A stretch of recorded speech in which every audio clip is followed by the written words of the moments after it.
Hello students, welcome to Digital Learning.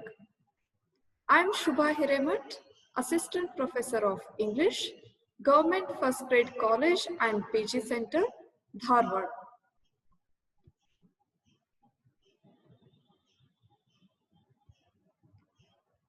In the previous session, we discussed the historical perspectives and scope of Indian English literature, and in this session, let us study the pre-independent Indian English prose.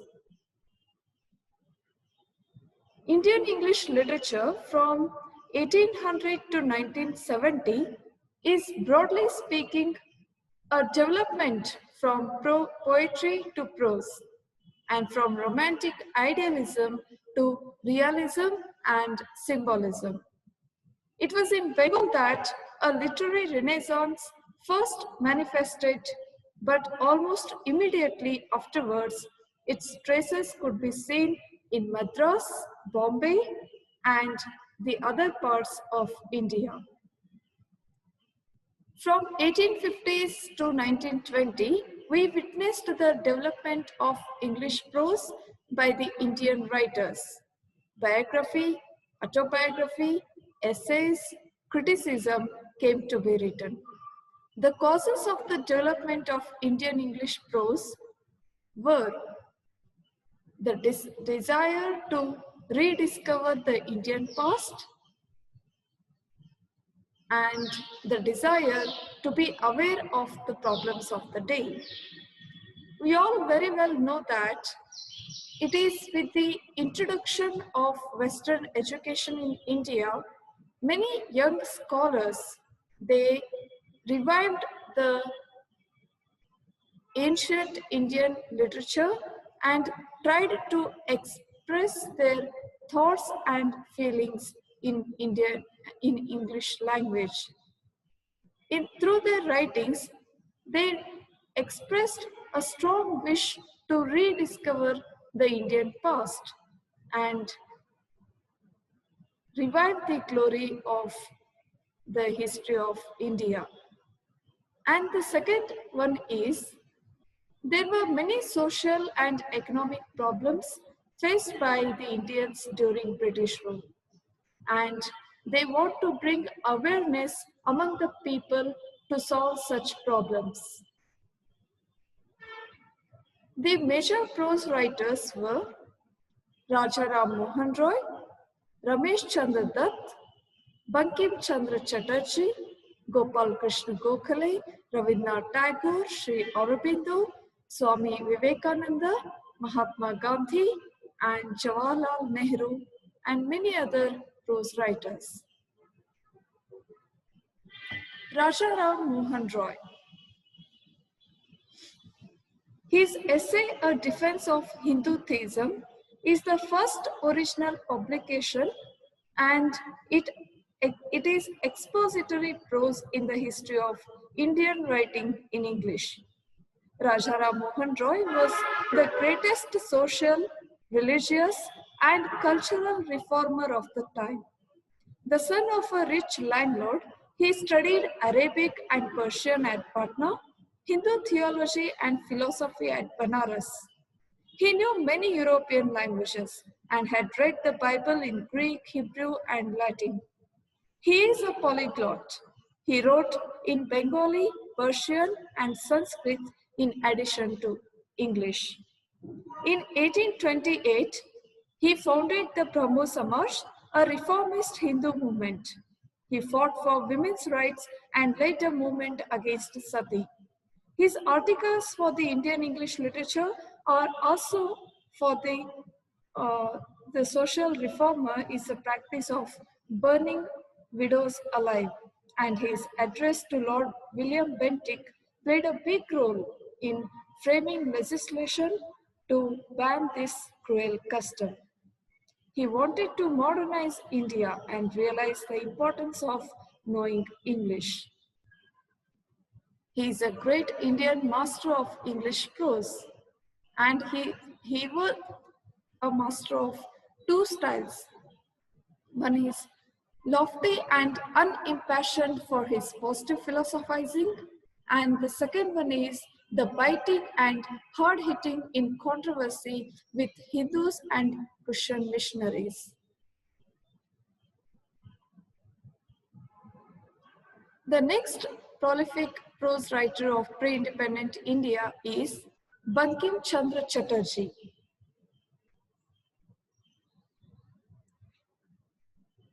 He is renowned Bengali novelist and the author of an English novel, The Raj Mohan's Wife.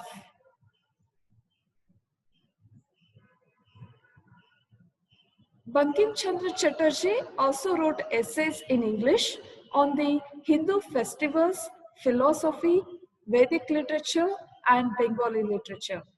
His spirited defense of Hinduism appeared in Letters on Hinduism, with having restored for his countrymen national self-respect.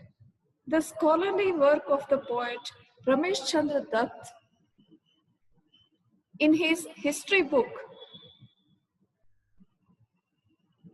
A History of Civilization in Ancient India in 3 volumes, and the 2 volumes of The Economic History of India are ably researched and documented.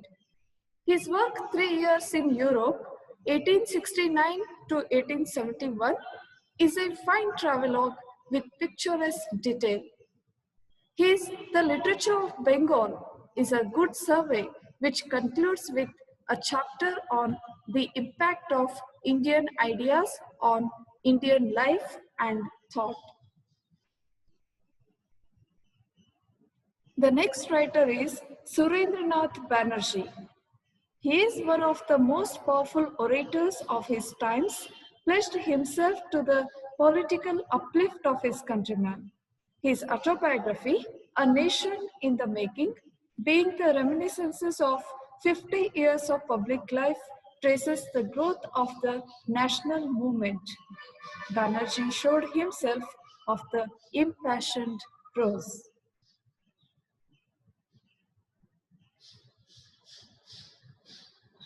Bombay literary scene was dominated by Dadabhai Nauroji, the grand old man of India and a freedom fighter who shaped Indian history before independence. Nauroji dared to accuse the British government of their faulty administrative and economic policies which undermined the real interest of India. His speeches have been collected in essays, speeches, addresses, and writings. Another dominant personality was that of Mahadev Govind Ranade. He is also known as Maharshi Ranade, a scholar with encyclopedic interest, a patriot, social and religious reformer. His rise of the Maratha power laid the foundations of the historical research in Maharashtra. His essays in Indian economics earned him the title of the father of Indian economics. His speeches and writings were later published. His mind was deeply rooted in the Hindu tradition and was enriched by the study of the modern Western thought. So, the synthesis of the East and the West is a characteristic of his worldview. Bal Gangadhar Tilak was an aggressive and blunt personality who relied on logic, argument, and precise presentation in expressing itself. His English speeches are collected in Writings and Speeches. Tilak, a scholar and ideologist, is revealed in The Urine, researches into the antiquity of the Vedas and the Arctic home of the Vedas.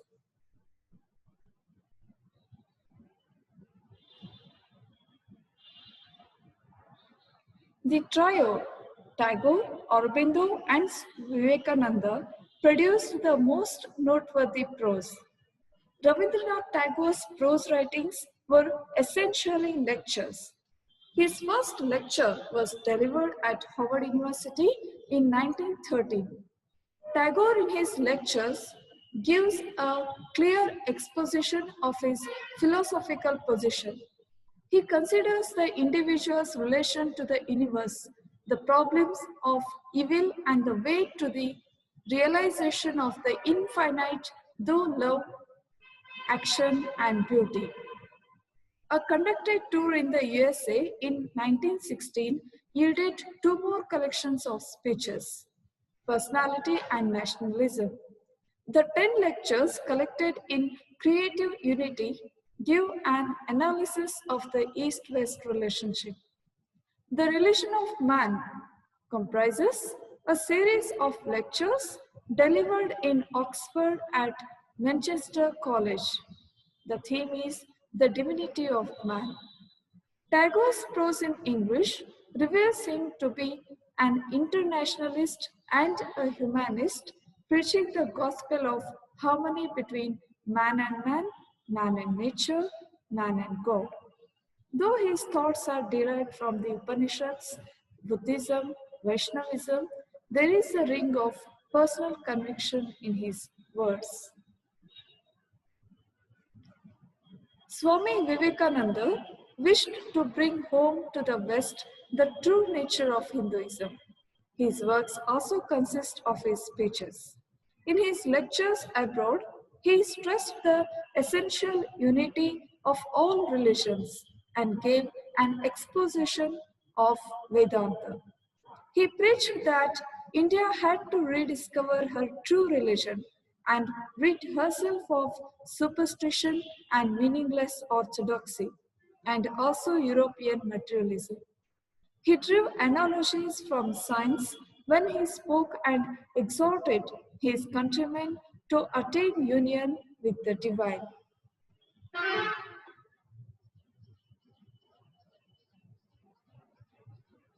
Sri Aurobindo's essays can be divided into three broad categories: religion, social issues, and literary criticism. His most famous works in the field of religion and spirituality are The Life Divine, The Synthesis of Yoga, and Heraclitus. Many of his essays on social issues first appeared in Arya, a monthly he founded in 1914. Books on social and cultural issues include The Renaissance in India and The Foundations of Indian Culture. Aurobindo's literary criticism for Indian English literature appears in The Future Poetry and in Letters. His critical approach is a synthesis of the best in Western and Sanskrit traditions of aesthetics. He is quite original in his assessment of individual poets. He recognized the achievement of Walt Whitman, calling him the most Homeric voice since Homer, long before the English academic establishment accepted by him for Indian English literature.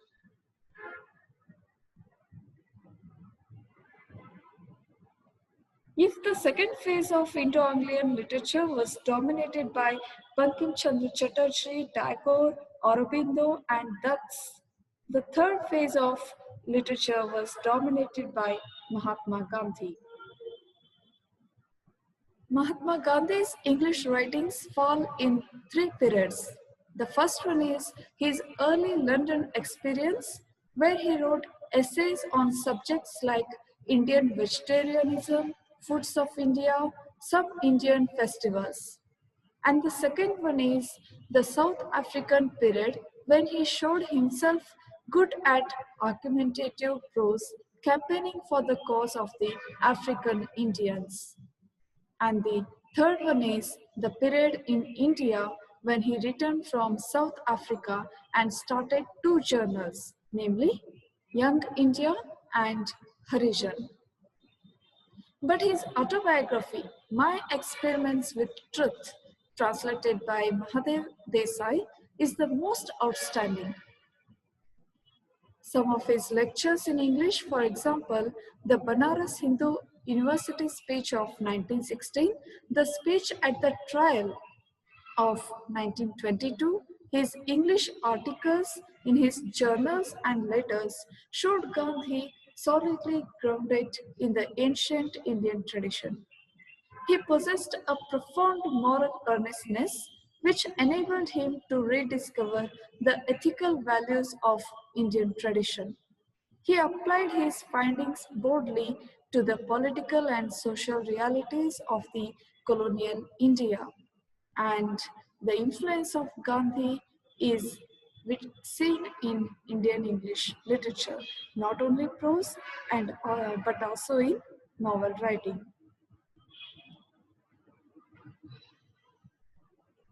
Next to Gandhi was Jawaharlal Nehru, the political heir of Gandhi, and his public speaker and a prolific writer. He is the first Prime Minister of the independent India. His first book, Soviet Russia, is a collection of 16 articles giving Nehru's impressions of Russia after his visit in 1927. Letters from a father to his daughter, that is Indira Gandhi, consist of 31 letters written to Indira, who then was 10 years old. Glimpses of world history comprises letters written to his daughter from prison during 1930 to 1933. It is a summary of the world history from the very beginning of the civilization to 1930s. The book reveals Nehru's secularism, his scientific temper, and the socialist sympathies. Nehru's autobiography is the crowning achievement as a writer. His autobiography presents a vivid picture of both the man and the million. Many phases of Nehru's complex personality are revealed here. His scientific outlook, his aversion to the organized religion, his admiration for Marxism, and his nationalism.